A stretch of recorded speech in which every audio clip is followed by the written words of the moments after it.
بسم اللہ الرحمن الرحیم۔ ناظرین السلام علیکم ورحمۃ اللہ وبرکاتہ۔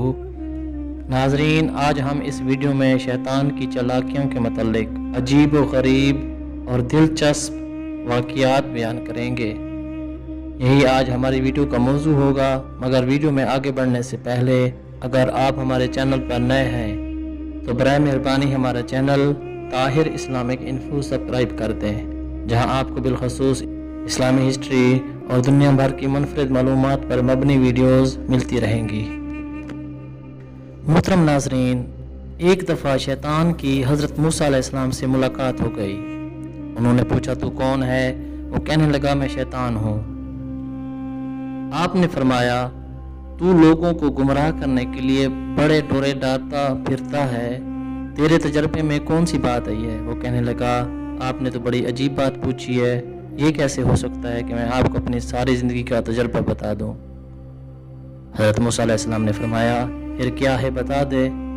وہ کہنے لگا، 3 باتیں میرے تجربات کا نچوڑ ہیں۔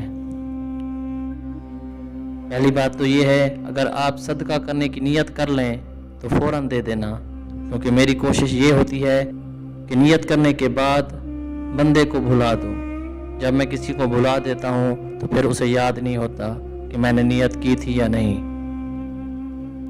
دوسری بات یہ ہے کہ جب آپ اللہ تعالیٰ سے کوئی وعدہ کریں تو اسے فوراً پورا کریں، کیونکہ میری کوشش ہوتی ہے کہ میں اس وعدے کو توڑ دوں۔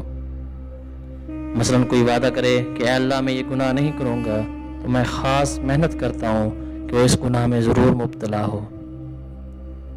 تیسری بات یہ ہے کہ کسی غیر محرم کے ساتھ تنہائی میں نہ بیٹھنا، کیونکہ میں مرد کی کشش عورت کے دل میں پیدا کر دیتا ہوں اور عورت کی کشش مرد کے دل میں پیدا کر دیتا ہوں۔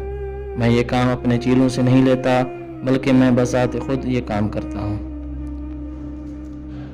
محترم ناظرین، ایک مرتبہ ایک آدمی نے شیطان کو دیکھا۔ اس نے کہا، مردود، تو بڑا ہی بدماش ہے، تو نے کیا فساد مچایا ہوا ہے۔ اگر تو آرام سے ایک جگہ بیٹھ جاتا تو دنیا میں امن ہو جاتا۔ وہ مردود جواب میں کہنے لگا، میں تو کچھ نہیں کرتا، صرف انگلی لگاتا ہوں۔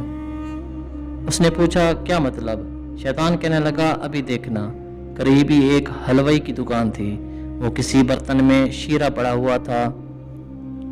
شیطان نے انگلی شیرہ میں ڈبائی اور دیوار پر لگا دی۔ مکھی آ کر شیرے پر بیٹھ گئی۔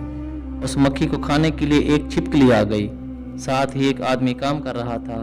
اس نے چھپکلی کو دیکھا، اس نے جوتا اٹھا کر چھپکلی کو مارا۔ وہ جوتا دیوار سے ٹکرا کر حلوائی کی مٹھائی پر گرا۔ جیسے ہی جوتا مٹھائی پر گرا تو حلوائی اٹھ کھڑا ہوا اور غصے میں آ کر کہنے لگا، اوے تو نے میری مٹھائی میں جوتا کیوں مارا؟ اب وہ الجھنے لگ گئے۔ ادھر سے اس کے دوست آ گئے اور ادھر سے اس کے دوست پہنچ گئے۔ بالآخر ایسا جھگڑا مچا کے خدا کی پناہ۔ اب شیطان اس آدمی سے کہنے لگا، دیکھ، میں نہیں کہتا تھا، میں تو صرف انگلی لگاتا ہوں۔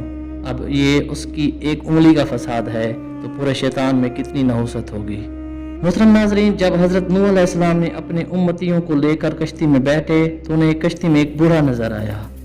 اسے کوئی نہیں پہچانتا تھا۔ آپ علیہ السلام نے ہر چیز کا جوڑا جوڑا کشتی میں بٹھایا، مگر وہ اکیلا تھا۔ لوگوں نے پکڑ لیا۔ وہ حضرت نوح علیہ السلام سے پوچھنے لگے، یہ بوڑھا کون ہے؟ حضرت نوح علیہ السلام نے اس سے پوچھا، بتاؤ تم کون ہو؟ وہ کہنے لگا، میں شیطان ہوں۔ آپ نے سن کر فرمایا، تو اتنا چلاک بدماش ہے کہ کشتی میں آ گیا؟ کہنے لگا، جی مجھ سے غلطی ہو گئی، آپ مجھے معاف فرما دیں۔ آپ نے فرمایا، ہم ایسے ہی نہیں چھوڑیں گے، تو ہمیں اپنا گر بتاتا جا، جس سے تو لوگوں کو سب سے زیادہ نقصان پہنچاتا ہے۔ کہنے لگا، جی میں سچ سچ بتاؤں گا، البتہ آپ وعدہ کریں کہ آپ مجھے چھوڑ دیں گے۔ آپ نے فرمایا، ٹھیک ہے، ہم تمہیں چھوڑ دیں گے۔ وہ کہنے لگا، میں 2 باتوں سے انسان کو زیادہ نقصان پہنچاتا ہوں، ایک حسد اور دوسرا حرص۔ پھر وہ کہنے لگا، حسد ایک ایسی چیز ہے، میں خود اس کی وجہ سے برباد ہوا، اس لیے میں انہی 2 چیزوں کی وجہ سے انسان کو سب سے زیادہ نقصان پہنچاتا ہوں۔ واقعی یہ دونوں ایسی خطرناک بیماریاں ہیں جو تمام بیماریوں کی بنیاد بنتی ہیں۔ آج کے سب لڑائی جھگڑے یا تو حسد کی وجہ سے یا حرص کی وجہ سے ہیں۔ حاسد انسان اندر ہی اندر آگ میں جلتا رہتا ہے، وہ کسی کو اچھی حالت میں نہیں دیکھ سکتا۔ دوسرے انسان پر اللہ تعالیٰ کی نعمتیں ہوتی ہیں اور حاسد کے اندر مروڑ پیدا ہوتے ہیں کہ وہ اچھی حالت میں کیوں ہے۔ محترم ناظرین، اس امید کے ساتھ اجازت دیجیے کہ آپ کو یہ ہماری ویڈیو پسند آئی ہوگی۔ ملتے ہیں بہت جلد ایک نئی تاریخی، تحقیقی، معلوماتی اور دلچسپ ویڈیو کے ساتھ۔ اللہ رب العزت آپ کا حامی و ناصر ہو۔